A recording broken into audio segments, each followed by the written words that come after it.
Today, August 6th, is the celebration of the Feast of the Transfiguration. In the Gospels of Matthew, Mark, and Luke is narrated that powerful, remarkable, glorious moment when Peter, James, and John are taken by Jesus up the slopes of Mount Tabor. And on top of that mountain, Jesus is transfigured in their sight.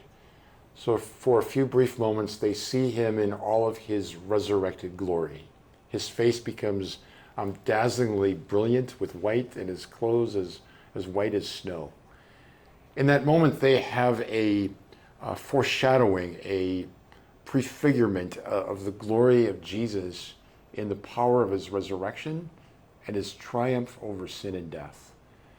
And that moment is to strengthen them for the scandal of the cross, knowing that just on the other side of the cross awaits this radiant life that Christ has gained for us through the power of his crucifixion and resurrection. It's a key moment in the Gospels because in Mark's Gospel in particular, what is called the Messianic secret is expressed in the first 8 chapters. So every time Jesus performs a miracle, casts out a demon, he immediately forbids people to tell others about it, the Messianic secret. Don't tell them I'm the Messiah. Then in chapter 9 comes the Transfiguration. And from that moment on, Jesus is making his way up to Jerusalem to encounter his death and to embrace the cross and to rise from the dead. So Transfiguration is really kind of the key middle moment. Everything is leading up to it, and everything flows from it to the ultimate paschal mystery of Jesus' Passover from death to life. Transfiguration for us then is a foretaste of the good things to come.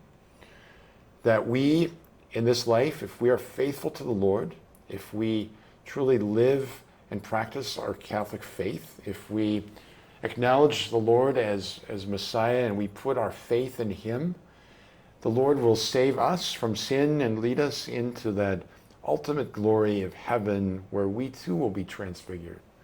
For Jesus promises us in the gospel that the saints will shine like the sun in the kingdom of his Father.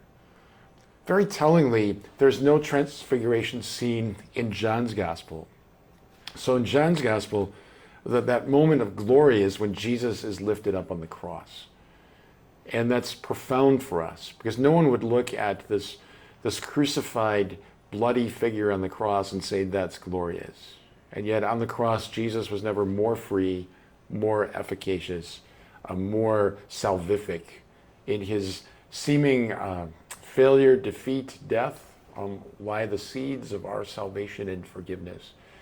So today, as we exult in the Transfiguration, we too are given foreshadowings of the glory to come, and it's that prize, that crown, that glorious life that lies on the other side of the grave that we cling to as our objective and our destiny.